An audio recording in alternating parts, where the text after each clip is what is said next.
Hello everyone, welcome to my another new video. So today in this video I will share with you actually what types of English video we should watch for learning English. তো আসলে এই ভিডিওতে আমি আপনাদের সাথে share করব যে কোন ধরনের ইংরেজি ভিডিও আপনি আপনার ইংরেজি শেখার ক্ষেত্রে দেখতে পারেন। তো অনেকেই আমরা জেনে না শুনে অন্যের কথায় ইংলিশ ভিডিও দেখা শুরু করি ইংরেজি শেখার উদ্দেশ্যে। আর এই ভুলভাল ভিডিওগুলো দেখার জন্য আমাদের ইংরেজি শেখাটা হয়ে ওঠে না। তো আসুন আজকের এই ভিডিওতে আমি পুরোপুরি ডিটেলস আলোচনা করব। তো ফর দ্য ফার্স্ট টাইম আপনি যদি আমার চ্যানেলে নতুন হয়ে থাকে অবশ্যই চ্যানেলটি লাইক কমেন্ট এবং সাবস্ক্রাইব করে পাশেই থাকবেন। তো আসুন আমাদের প্রথমে জানতে হবে আমরা আমাদের মাতৃভাষা বাংলাটা কীভাবে শিখেছি। অবশ্যই শুনে শুনে শিখেছি। কেউ আমাদের জন্মগতভাবে বই খাতা বা কলম ধরিয়ে কেউ শেখায়নি। তো সেই দিক থেকে আমি আপনাকে বলবো যে আমরা শুনে শুনে যেহেতু বাংলা ভাষাটা শিখেছি, তো আমাদের শুনে শুনেই ইংরেজি ভাষাটাও শিখতে হবে। তো কিভাবে শুনবেন এবং কিভাবে শিখবেন, তো দেখেন, আপনি যদি বেসিক লেভেল থেকে ইংরেজি শিখতে চান অবশ্যই আপনাকে শোনার উপর ফোকাস করতে হবে এবং সাথে দেখা তো অবশ্যই আছেই, দেখতেও হবে শুনতেও হবে। তো দেখেন, আপনি 3 ধরনের ভিডিও দেখতে পারেন যেগুলো দেখলে আপনার ইংলিশটা গ্রো করবে। তো প্রথমে যে ভিডিওগুলো দেখতে পারেন সেটা হচ্ছে কার্টুন ভিডিও।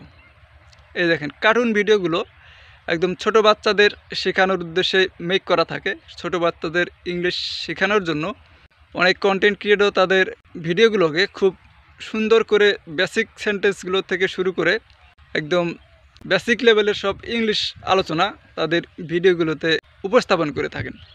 তো আমি আপনাকে বলবো, যদি আপনি এই কার্টুন ভিডিওগুলো নিয়মিত দেখেন তাহলে আপনি ইংলিশটা খুব সহজেই শিখতে পারবেন।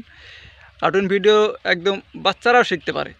আর অবশ্যই আপনাদের বাচ্চার মতো করে ইংলিশটা শিখতে হবে, কারণ বাচ্চারা যেভাবে শিখে শুনে শুনে সেভাবে আপনি শিখতে পারবেন কার্টুন ভিডিওগুলো দেখে।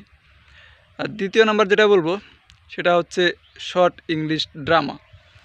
শর্ট ইংলিশ ড্রামাগুলো কীরকম, যে আপনি 5 থেকে 10 মিনিটের যে ইংলিশ ড্রামাগুলো দেখেন বিভিন্ন সোশ্যাল মিডিয়াতে, মনে করেন যে YouTube channel, Facebook page, Instagram, এগুলোতে বিভিন্ন ধরনের কন্টেন্ট ক্রিয়েটর তাদের 5 থেকে 10 মিনিটের ইংলিশ শেখানোর উদ্দেশ্যে বিভিন্ন ধরনের কন্টেন্ট তারা আপলোড করে থাকেন। মনে করেন যে খুব বেসিক পর্যায়ের কোনো বড় ধরনের কোনো ফ্রেজ বা স্ল্যাং তারা ব্যবহার করে না তাদের ভিডিওগুলোতে। তো আপনি তাদের ভিডিওগুলো অবশ্যই ফলো করবেন ইংরেজি শেখার ক্ষেত্রে। তা আমি বলবো যে আপনি ইউটিউব চ্যানেলগুলোতে 5 থেকে 10টি অথবা যদিও পারেন বেশি সাবস্ক্রাইব করে রাখবেন এই ইংলিশ চ্যানেলগুলো, যেগুলোতে ভিডিও মাধ্যমে আপনাকে ইংলিশ শেখায়। সেগুলো কয়েকটি চ্যানেল সাবস্ক্রাইব অথবা ফলো করে রাখবেন, কারণ তাদের ভিডিওগুলো যদি পর্যায়ক্রমে আপনার সামনে আসতে থাকে তো আপনি তাদের পর্যায়ক্রমে ভিডিওগুলো দেখতে দেখতে যে একদম ইংলিশটা আপনার মাথার মধ্যে সেট হয়ে যাবে দেখতে দেখতে এবং শুনতে শুনতে। এইতে গেল 2 নম্বর ফর্ম। এবার 3 নম্বর ফর্মে আসি। 3 নম্বর যেটা সেটা হচ্ছে সাবটাইটেলযুক্ত ভিডিও। আপনি যে ভিডিওগুলো দেখুন না কেন, সেটা বড় ভিডিও হোক, ছোট ভিডিও হোক, কার্টুন ভিডিও হোক, সেগুলো অবশ্যই আপনাকে সাবটাইটেলযুক্ত ভিডিও থাকতে হবে। কারণ সাবটাইটেল ভিডিও যদি দেখেন আপনি, সেখানে দেখবেন যে আপনার যেটা বুঝতে পারবেন না, আপনি শুনে যেগুলো বুঝতে পারবেন না সেগুলো সাবটাইটেল ফলো করবেন। সাবটাইটেল কি, এই যে আপনি কথা বলবেন বা আমি যে কথা বলতেছি, কথার সাথে সাথে যে লেখাগুলো ভাসে অবশ্যই লেখাগুলো ইংলিশে থাকতে হবে। আপনি ওই ইংলিশ লেখাগুলো নিচে একটু ফলো করবেন। প্রথমে হয়তো বা একটু কষ্ট হবে, কিন্তু যখন আপনার অভ্যস্ত হয়ে যাবেন ইংলিশ মুভি দেখে, তখন দেখবেন যে আপনি সাবটাইটেল দেখতেছেন এবং শুনতেছেন, খুব মজা লাগবে বিষয়টা। তো এই গেল 3 নম্বর বিষয়। তো সবচেয়ে আসল কথা হচ্ছে, অনেক ইউটিউবার আছেন তারা তাদের ভিউ বাড়ানোর জন্য অনেকেই বাজে বাজে মুভি দেখার সাজেস্ট করে থাকেন। কেউ বলবে যে বড় বড় মুভি দেখুন, কেউ বলবে যে এই মুভি দেখুন, কেউ বলবে ওই মুভি দেখুন। আমি ওই বড় মুভিতে কাউকে সাজেস্ট করি না, কারণ আমি নিজে ছোট মুভি দেখে ইংলিশ শিখতেছি এবং এখনও শিখি।